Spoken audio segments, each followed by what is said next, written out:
పరమగీతం 3వ అధ్యాయము 1 నుండి 11 వచనాల వరకు ఈరోజు మనం చదువుకుందాం.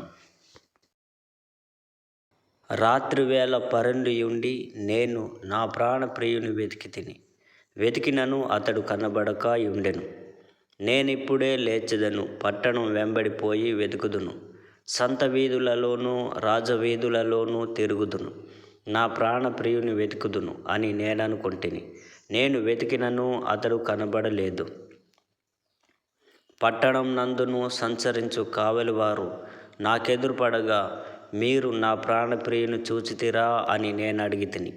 నేను వారిని విడిచి కొంచెం దూరం పోగా నా ప్రాణప్రియుడు నాకెదురుపడెను.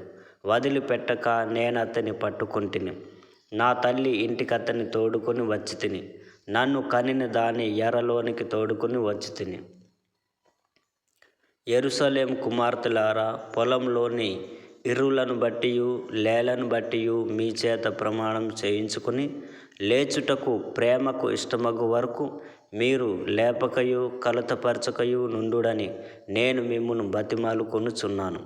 ధూపస్తంభముల వలె అరణ్య మార్గముగా వచ్చు ఇదేమి? గోపరసంతోనూ సాంబ్రాణితోనూ వర్తకులము వివిధమైన సుగంధ చూర్ణములతోనూ పరిమళించుచు వచ్చు ఇదేమి? ఇదిగో సొలొమోను పల్లకి వచ్చుచున్నది. 20 మంది శూరులు దానికి పరివారం. వారు ఇశ్రాయేలులలో పరాక్రమశాలులు. వారందర్నూ ఖడ్గధారులు, యుద్ధవీరులు. రాత్రి భయం చేత వారు ఖడ్గం ధరించి వచ్చుచున్నారు. లెబానోను మ్రానుతో మంచమొకటి సొలొమోను రాజు తనకు చేయించుకొని ఉన్నాడు.